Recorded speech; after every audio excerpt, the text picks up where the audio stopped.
नमस्कार, मैं श्रुति सिन्हा, संतोष कुमार सिन्हा एवं विनीता सिन्हा की सुपुत्री आज अखिल भारतीय कायस्थ महासभा रोहतक की तरफ से आप सबका हार्दिक अभिनंदन करती हूँ। 2 अक्टूबर यानी शास्त्री जयंती के अवसर पर मैं शास्त्री जी की कुछ बातें आपको बताना चाहूँगी एक वीडियो के माध्यम से। उम्मीद है आप सबको मेरा प्रयास अच्छा लगेगा। जिस झंडे के नीचे हम आप खड़े हैं और आज बैठे हैं, आज इसकी हिफाजत और इसकी रक्षा का सवाल, इसकी शान बनाए रखना है। ये कायम रहे, हम रहें या न रहें, लेकिन ये झंडा रहना चाहिए और देश रहना चाहिए। लाल बहादुर शास्त्री एक ऐसा नाम जो लोगों की यादों में धीरे धीरे धुंधला पड़ता जा रहा है। वे बहुत कम समय के लिए देश के प्रधानमंत्री रहे, पर इतने लोकप्रिय हुए कि देखकर आश्चर्य होता है। 2 अक्टूबर सन 1904 को गंगा की पावन भूमि और भगवान विश्वनाथ की नगरी काशी में शास्त्री जी का जन्म हुआ। पिता बचपन में ही चल बसे। मां ने अभावों के बीच इनका लालन पालन किया। अपने विद्यार्थी जीवन से ही शास्त्री जी गांधी जी की विचारधारा से प्रभावित होकर स्वतंत्रता आंदोलन में कूद पड़े। शास्त्री जी का जो रूप निखरा, उसने सारे देश को मुग्ध कर दिया। शास्त्री जी का कद अचानक बहुत ऊंचा हो गया।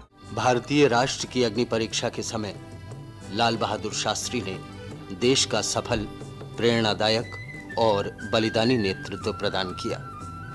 वे कर्मठ, त्यागी और देश के लिए सर्वस्व समर्पण की भावना के मूर्तमान नेता थे। उन्होंने देश की अखंडता, राष्ट्र की सुरक्षा और कश्मीर की रक्षा करते समय पूरे देशवासियों को स्वतंत्रता की रक्षा के लिए सब कुछ बलिदान करने की प्रेरणा दी थी। पंडित जवाहरलाल नेहरू के निधन के बाद शास्त्री जी देश के प्रधानमंत्री बने। उस समय देश में अनाज की बेहद कमी थी। शास्त्री जी ने देश की इस समस्या को सुलझाने के लिए व्यावहारिक तरीका अपनाया। देश के लिए वह संकट का समय था। पाकिस्तान ने कच्छ के रण में हमला बोल दिया। सीमा पार से आए संकट को हल करने में शास्त्री जी की भूमिका महत्वपूर्ण रही। हम लोग हलवारा एयरबेस पर उतरे, तब मुझे पता चला कि हम तो लड़ाई के मैदान में। मुझे उस समय इतनी खुशी हुई जब मैंने बरकी पुलिस स्टेशन पर अपना तिरंगा प्यारा झंडा देखा। मैंने बाबूजी से पूछा तो उन्होंने कहा इस समय हम लोग पाकिस्तान में घूम रहे हैं।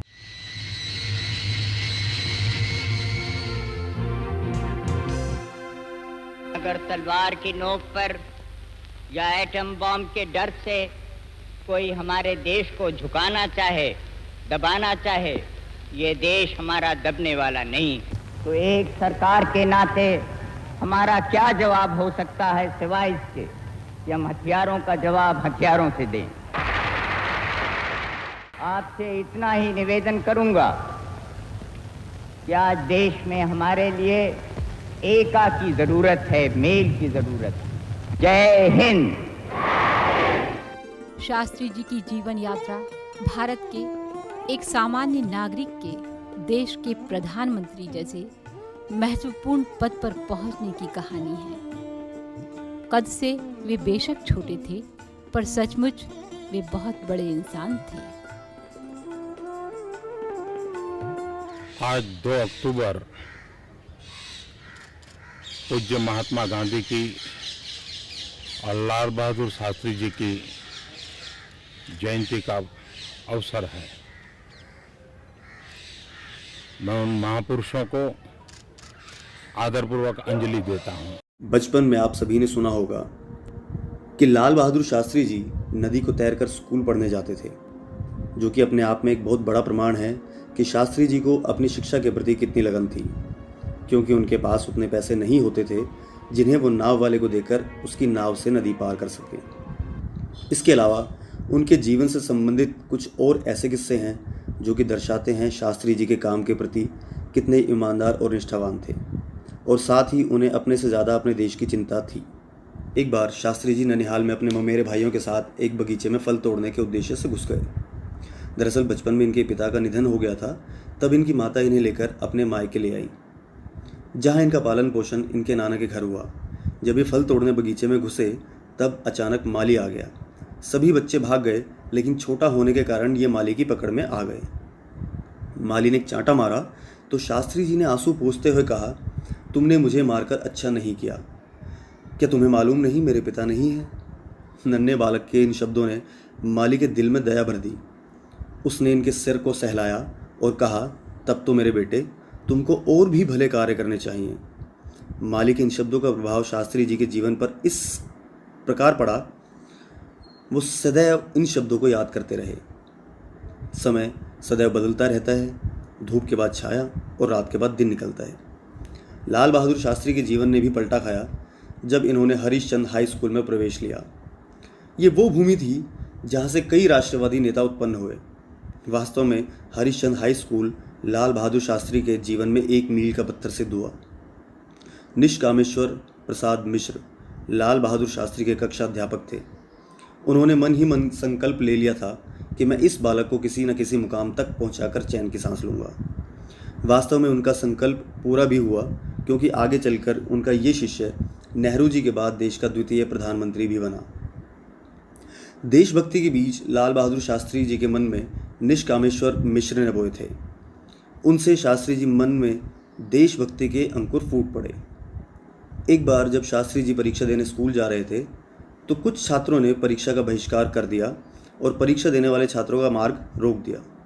जब छात्रों ने परीक्षा देने की जिद की तो धरने पर बैठने वाले छात्रों ने विनम्रतापूर्वक कहा, जो छात्र जाना चाहे परीक्षा में जाए, परंतु उनको हमें अपने पैरों तले कुचलकर जाना होगा, और मार्ग में लेट गए। कुछ छात्र कुचलकर परीक्षा भवन में चले गए, लेकिन लाल बहादुर शास्त्री को ये तरीका गांधी जी के आदर्शों के अनुकूल बहुत अच्छा लगा और बिना सोचे विचारे निर्णय लेने में एक पल भी नहीं लगाया और परीक्षा छोड़कर घर चले गए। उनकी देशभक्ति को किसी ने नहीं जाना, अपितु घर के बड़े लोगों ने बुरा भला कहा, खरी खोटी सुनाई। किसी ने कहा लड़का बिगड़ गया है, किसी ने कहा कि माँ के सपनों को चूर चूर कर दिया। इस फैसले से इनके गुरु मिश्र जी भी सहमत नहीं थे। उनका कहना था कि तुम्हारी माँ वर्षों से मुसीबतों में चल रही है और तुम्हारी 2 बहनों की विवाह की जिम्मेदारी भी है। लाल बहादुर शास्त्री ने अपने गुरु की बातों पर कोई ध्यान नहीं दिया। ये वो पहला अवसर था कि लाल बहादुर शास्त्री अपने गुरु की सलाह मानने से इनकार कर दिए और कहा, मैं अपने निजी स्वार्थ के लिए भारत माता की पुकार की अवहेलना नहीं कर सकता। मिश्र जी पर इस तर्क का कोई उत्तर नहीं था, सिर्फ इतना कहा, जो करो उसे सोच विचार कर ही करना। एक किस्सा इनके विवाह से भी संबंधित है। जब इनका विवाह लालमणि देवी के साथ हुआ था, जिनको बाद में ललिता शास्त्री के नाम से जाना गया। ललिता शास्त्री की माता कौशल्या देवी से दहेज के नाम पर 1 रुपया और एक चरखा लिया और उनका बहुत सारा दहेज स्वीकार नहीं किया। इनके ससुराल वाले बहुत संपन्न थे, वो बहुत सारा दहेज देना चाहते थे, लेकिन इन्होंने मना कर दिया। भला ऐसा कौन सा इंसान है जो दहेज के लिए मना कर दे? लेकिन शास्त्री जी ने मना कर दिया, क्योंकि इन्हें पैसों से कोई मोह नहीं था। एक घटना और है जो दर्शाती है कि शास्त्री जी को पैसों का कोई मोह नहीं था। जब Shastri ji servant of the people society से जुड़े तो उस संस्था से इन्हें 60 रुपये प्रति माह मिलता था। एक बार लाल बहादुर शास्त्री के पास उनका एक मित्र आया। उसने शास्त्री जी से 100 रुपये बेटी के विवाह के लिए उधार मांगे। शास्त्री जी ने चौंक कर कहा, मित्र 100 रुपये तो मैंने अपने घर में कभी देखे ही नहीं। हाथ जोड़कर कहा, मैं तुम्हारी सहायता कैसे कर सकता हूँ। अतिथि सत्कार के उपरांत मित्र चला गया। अंदर से ललिता जी आईं और बोली, ये मित्र आपके कितनी मुसीबत में काम आए हैं और आपने सहायता करने से मना कर दिया। शास्त्री जी ने कहा कि मेरे पास उसकी आवश्यकता पूर्ति के लिए 100 रुपये नहीं थे। ललिता देवी जी ने कहा कि बुलाओ अपने मित्र को, और अंदर से 100 रुपये के सिक्कों की थैली निकालकर शास्त्री जी के हाथ में थमा दी। शास्त्री जी ने मित्र से क्षमा याचना करते कहा कि वास्तव में मेरे पास 100 रुपये नहीं थे, ये ललिता जी के पास थे। मित्र लेकर चला गया। तब शास्त्री जी ने देवी जी से कहा, तुम्हारे पास 100 रुपये कहाँ से आए? उन्होंने बताया कि आपने जो प्रति माह 60 रुपये देते थे, उसमें से 5 रुपये प्रति माह बचत करके मेरे पास एकत्रित हो गए थे। Servant of the people society की बैठक में जब लाल बहादुर शास्त्री सोसाइटी में गए तो वहाँ ये घोषणा की, मेरी पत्नी 55 रुपये में घर का खर्च चला लेती है, लिहाजा 60 रुपये न देकर मुझे 55 रुपये प्रति माह दिए जाएं। एक किस्सा और है जो दर्शाता है कि शास्त्री जी को अपने से ज़्यादा राष्ट्र की चिंता थी। एक बार शास्त्री जी प्रचार करने एक मटर के खेत के पास होकर गुजर रहे थे। कार्यकर्ताओं ने शास्त्री जी से मटर खाने की इच्छा व्यक्त की। शास्त्री जी ने किसान की अनुमति ली। किसान जब सबको मटर खिलाने लगा तो मटर के साथ फूल भी टूट रहे थे। शास्त्री जी ने किसान से कहा, आपका बहुत नुकसान हो रहा है। किसान ने कहा कि आप जैसे महान आत्मा को तो हम इतना भी नुकसान नहीं झेल सकते क्या? शास्त्री जी ने हंसकर कहा, अरे बावले, ये तेरा नुकसान नहीं, ये राष्ट्र की हानि है।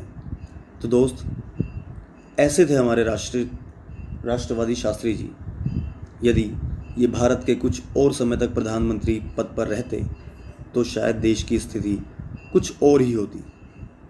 यह उस समय की बात है जब लाल बहादुर छोटे थे और पाठशाला में पढ़ते थे। बचपन में ही उनके सिर से पिता का साया उठ गया था। घर की हालत पहले से ही खराब थी, अब गुजारा चलाना भी और भी मुश्किल हो गया था। लाल बहादुर पढ़ने में होशियार थे, लेकिन घर की हालत खराब होने के कारण वे पुस्तक नहीं खरीद पाते थे। एक अध्यापक रोज लाल बहादुर से पुस्तक लाने को कहते थे, पर वे बिना पुस्तक के ही पाठशाला आते थे। क्या करते, पुस्तक के लिए जो पैसे नहीं थे। एक दिन अध्यापक महोदय ने चेतावनी दी, अगर तुम पुस्तक नहीं लाए तो तुम्हें कक्षा में बैठने नहीं दिया जाएगा। लाल बहादुर ने अपने मित्र के घर गया। उन्होंने उससे पुस्तक इस वादे के साथ ले ली कि कल सुबह स्कूल में लौटा दूंगा। घर के बाहर बिजली के खंभे के नीचे जाके बैठ गए और वहाँ लाल बहादुर पूरी रात उस पुस्तक की नकल करते रहे। अब यह उनकी कॉपी एक पुस्तक बन गई। लाल बहादुर अगले दिन पाठशाला पहुँचे और वो कॉपी दिखा दिया। अध्यापक यह देखकर दंग रह गए। जैसे जैसे वो बड़े होते गए, भारत में वह ब्रिटिश शासन के समर्थन के लिए महात्मा गांधी के भारतीय प्रावधानों के निंदा से बहुत प्रभावित थे। लाल बहादुर शास्त्री जब 16 वर्ष के थे तब गांधी जी ने अपने देशवासियों को असहयोग आंदोलन में शामिल होने का आह्वान किया। उन्होंने महात्मा गांधी के आह्वान के जवाब में अपनी पढ़ाई छोड़ने का फैसला किया। इस फैसले से उनकी माता का सपना चकनाचूर कर दिया, लेकिन लाल बहादुर ने अपना मन बना लिया था। उनके करीब सभी जानते थे कि एक बार वो जो सोच लेते हैं वो ही करते हैं। लाल बहादुर शास्त्री बनारस में काशी विद्यापीठ में शामिल हो गए। ब्रिटिश शासन की अवहेलना में स्थापित कई राष्ट्रीय संस्थानों में से एक है। वह वहाँ देश के महानतम बुद्धिजीवियों और राष्ट्रवादियों के प्रभाव में आए। काशी विद्यापीठ से 1926 में उन्होंने शास्त्री की उपलब्धि प्राप्त की। काशी विद्यापीठ में उन्होंने स्नातक की पढ़ाई पूरी की थी। 1928 में उनका विवाह ललिता शास्त्री के साथ हुआ। उनकी 6 संतानें हुई। 1920 में शास्त्री जी आजादी की लड़ाई में कूद पड़े और भारत सेवा संघ की सेवा से जुड़ गए। यह एक गांधीवादी नेता थे जिन्होंने अपना संपूर्ण जीवन गरीबों की सेवा में लगा दिया। शास्त्री जी सभी आंदोलनों एवं कार्यक्रमों में हिस्सा लिया करते थे, जिसके फलस्वरूप उन्हें कई बार जेल भी जाना पड़ा। उन्होंने सक्रिय रूप से 1921 में असहयोग आंदोलन, 1930 में दांडी यात्रा एवं 1942 में भारत छोड़ो आंदोलन में महत्वपूर्ण भूमिका निभाई। द्वितीय विश्व युद्ध के दौरान भारत में आजादी की लड़ाई तीव्र कर दी गई। नेताजी सुभाष चंद्र बोस ने आजाद हिंद फौज का गठन कर उसे दिल्ली चलो का नारा दिया और इसी वक्त 8 अगस्त 1942 को गांधी जी के भारत छोड़ो आंदोलन ने तीव्रता पकड़ ली। इसी दौरान शास्त्री जी ने भारतीयों को जगाने के लिए करो या मरो का नारा दिया। इस आंदोलन के दौरान शास्त्री जी 11 दिन भूमिगत रहे। स्वतंत्र भारत में शास्त्री जी को उत्तर प्रदेश का सचिव नियुक्त किया गया। गोविंद बल्लभ पंत के मंत्रिमंडल की छाया में उन्हें पुलिस एवं परिवहन विभाग का कार्यभार दिया गया। इस दौरान शास्त्री जी ने पहली महिला कंडक्टर नियुक्त की एवं पुलिस विभाग में उन्होंने लाठी के बजाय पानी के बौछार से भीड़ को नियंत्रित करने का नियम बनाया। 1951 में शास्त्री जी अखिल भारतीय राष्ट्रीय कांग्रेस का महासचिव बन गए। लाल बहादुर शास्त्री हमेशा पार्टी के प्रति समर्पित रहते थे। उन्होंने 1952, 1957, 1962 के चुनाव में पार्टी के लिए बहुत काम कर प्रचार प्रसार किया और कांग्रेस को भारी बहुमतों से विजय बनाया। शास्त्री जी के काबिलियत को देखते हुए उन्हें जवाहरलाल नेहरू के आकस्मिक मृत्यु के बाद प्रधानमंत्री नियुक्त किया गया, परंतु इनका कार्यकाल बहुत ही कठिन था। पूंजीपति देश एवं शत्रु देश ने इनका शासन बहुत ही चुनौतीपूर्ण बना दिया। अचानक ही 1965 में संध्या के 7:30 बजे पाकिस्तान ने भारत पर हवाई हमला कर दिया। इस परिस्थिति में राष्ट्रपति सर्वपल्ली राधाकृष्णन ने बैठक बुलाई। इस बैठक में तीनों रक्षा विभाग के प्रमुख एवं शास्त्री जी शामिल हुए। विचार विमर्श के दौरान प्रमुखों ने लाल बहादुर शास्त्री को सारी स्थिति की जानकारी दी और आदेश की प्रतीक्षा की। तब शास्त्री जी ने जवाब में कहा, आप देश की रक्षा कीजिए और मुझे बताइए कि हमें क्या करना है। इस तरह भारत पाक युद्ध के दौरान शास्त्री जी ने सराहनीय नेतृत्व किया और जय जवान जय किसान का नारा दिया, जिससे देश में एकता आई। भारत ने पाक को युद्ध में हरा दिया, जिसकी कल्पना पाकिस्तान नहीं कर सकता था, क्योंकि 3 वर्ष पहले ही चीन ने भारत को युद्ध में हराया था। भारत पाक युद्ध के दौरान रूस और अमेरिका के दबाव पर शास्त्री जी शांति समझौते पर हस्ताक्षर करने के लिए पाकिस्तान के राष्ट्रपति अयूब खान से रूस की राजधानी ताशकंद में मिले। कहा जाता है कि उन पर दबाव बनाकर हस्ताक्षर करवाया गया था। समझौते के रात 11 जनवरी 1966 को उनकी रहस्यपूर्ण तरीके से मृत्यु हो गई।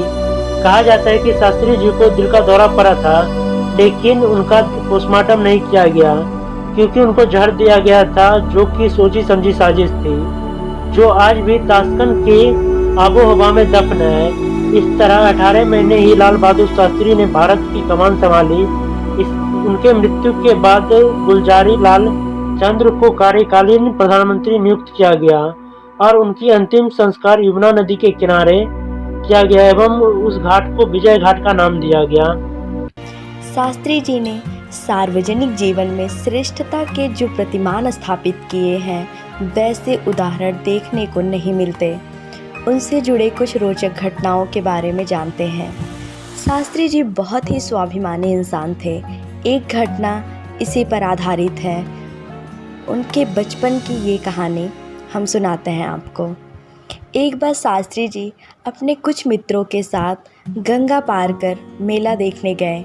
मेला घूमने के बाद जब सभी मित्रों के साथ नदी के किनारे पहुँचे, तब शास्त्री जी नाव के किराए के लिए जेब में हाथ डाला। जेब में एक पाई भी नहीं थी। शास्त्री जी वहीं ठहर गए और अपने मित्रों से बोले कि वे थोड़ी देर मेला और देखेंगे। वह नहीं चाहते थे कि उन्हें अपने मित्रों से नाव का किराया लेना पड़े। उनका स्वाभिमान उन्हें इसकी अनुमति नहीं दे रहा था। उनके मित्र नाव में बैठकर नदी पार चले गए। जब नाव शास्त्री जी के आँखों से ओझल हो गया, तब शास्त्री जी अपने कपड़े उतारकर सर पर लपेट लिए और नदी पार करने के लिए नदी में उतर गए। उस समय नदी उफान पर थी। बड़े से बड़ा तैराक भी आधे मील पार करने की हिम्मत नहीं कर सकता था। पास खड़े मल्लाहों ने भी शास्त्री जी को रोकने की कोशिश की, पर शास्त्री जी उस समय किसी की न सुनी। किसी भी खतरे की परवाह न करते हुए नदी में तैरने लगे। पानी का बहाव तेज था और नदी भी काफ़ी गहरी थी। रास्ते में एक नाविक ने अपने नाव में बैठने के लिए भी कहा, पर शास्त्री जी नहीं रुके और तैरते गए। कुछ देर बाद वह सकुशल दूसरी ओर पहुंच गए। वो बचपन से ही धीर, वीर व सरल स्वभाव के थे। इस घटना से हमें पता चलता है कि शास्त्री जी कितने स्वाभिमानी थे। अब हम आपको उनकी दूसरी घटना के बारे में बताते हैं। नियम पालन का एक किस्सा जो मैं आपसे साझा करती हूँ और आशा है कि आपको बहुत पसंद आएगा। शास्त्री जी की वैसे तो बहुत सी घटनाएं हैं जो बहुत ही प्रेरणादायक हैं। चलिए हम बात करते हैं उस समय की जब शास्त्री जी भारत के रेल मंत्री थे। एक बार शास्त्री जी सरकारी काम से इलाहाबाद जा रहे थे। शास्त्री जी की कार रेल फाटक के पास पहुंचने ही वाली थी कि लाइनमैन ने फाटक बंद कर दिया। शास्त्री जी के स्टाफ का एक सदस्य लाइनमैन के पास दौड़ता हुआ पहुंचा और बोला, फाटक तुरंत खोल दो, कार में रेल मंत्री बैठे हैं। लेकिन लाइनमैन ने फाटक खोलने से मना कर दिया और बोला, मैं नहीं जानता कि कौन रेल मंत्री है और कौन प्रधानमंत्री। मैं तो केवल अपनी ड्यूटी कर रहा हूँ। जब आने वाली गाड़ी यहाँ से गुजर जाएगी तब मैं फाटक खोल दूँगा। स्टाफ का अफसर लौट आता है और कहता है कि श्रीमान, वह आदमी बड़ा ही जिद्दी है, उसके विरुद्ध सख्त कार्यवाही करनी चाहिए। दूसरे दिन लाइनमैन की तरक्की की सूचना जब सबको मिलती है तब सब आश्चर्यचकित रह जाते हैं। जो अपना ड्यूटी ईमानदारी से करते थे उनकी शास्त्री जी बहुत इज्जत करते थे। लाइनमैन की ईमानदारी शास्त्री जी को बहुत पसंद आई, इसलिए लाइनमैन का प्रमोशन हो चुका था। इसलिए हम सभी को अपना कर्तव्य, अपना कर्म, अपनी ड्यूटी ईमानदारी से करनी चाहिए। शास्त्री जी सभी का सम्मान करते थे, सभी के प्रति सम्मान का भाव रखते थे। एक बार की घटना है, जब लाल बहादुर शास्त्री जी केंद्रीय गृह मंत्री थे, उनके निवास स्थान का एक दरवाज़ा जनपथ की ओर था और दूसरा दरवाज़ा अकबर मार्ग की ओर था। एक बार दो स्त्रियां सर पर घास का गट्ठर रखकर उस मार्ग से निकली तो चौकीदार उन्हें डांटने लगा। उस समय शास्त्री जी अपने बारामदे में बैठे कुछ शासकीय कार्य कर रहे थे। उन्होंने जब चौकीदार के डांट फटकार की आवाज़ सुनी तो बाहर आ गए और पूछने लगे क्या बात है। चौकीदार ने सारी बातें बता दी। तब शास्त्री जी ने चौकीदार से कहा, क्या तुम नहीं देख रहे कि उनके सिर पर कितना बोझ है? यदि ये निकट के मार्ग से जाना चाहती हैं तो तुम्हें क्या आपत्ति है? जाने क्यों नहीं देते? जहाँ सहृदयता हो, सभी के प्रति सम्मान का भाव हो, वहाँ सारी औपचारिकताएं एक तरफ रखकर वही करना चाहिए जो अपने कर्तव्य की परिधि में आता है। शास्त्री जी जब 1964 में प्रधानमंत्री बने तब उन्हें सरकारी आवास के साथ ही इम्पाला शेवरले कार मिली, जिसका उपयोग वो ना के बराबर ही करते थे। वो गाड़ी किसी राजकीय अतिथि के आने पर ही निकाली जाती थी। एक बार उनके पुत्र सुनील शास्त्री किसी निजी काम के लिए इम्पाला कार ले गए और वापस लाकर चुपचाप खड़ी कर दी। शास्त्री जी को जब पता चला तो उन्होंने ड्राइवर को बुलाकर पूछा कि कितने किलोमीटर गाड़ी चलाई गई, और जब ड्राइवर ने बताया कि 14 किलोमीटर तो उन्होंने निर्देश दिया कि लिख दो 14 kilometre private use. Shastri ji यही नहीं रुके, बल्कि उन्होंने अपनी पत्नी को बुलाकर निर्देश दिया कि उनके निजी सचिव से कहकर वो 7 पैसे प्रति किलोमीटर की दर से सरकारी कोष में पैसे जमा करवा दे। शास्त्री जी खुद कष्ट उठाकर दूसरों को सुखी देखने वाले लोगों में से थे। धन्यवाद।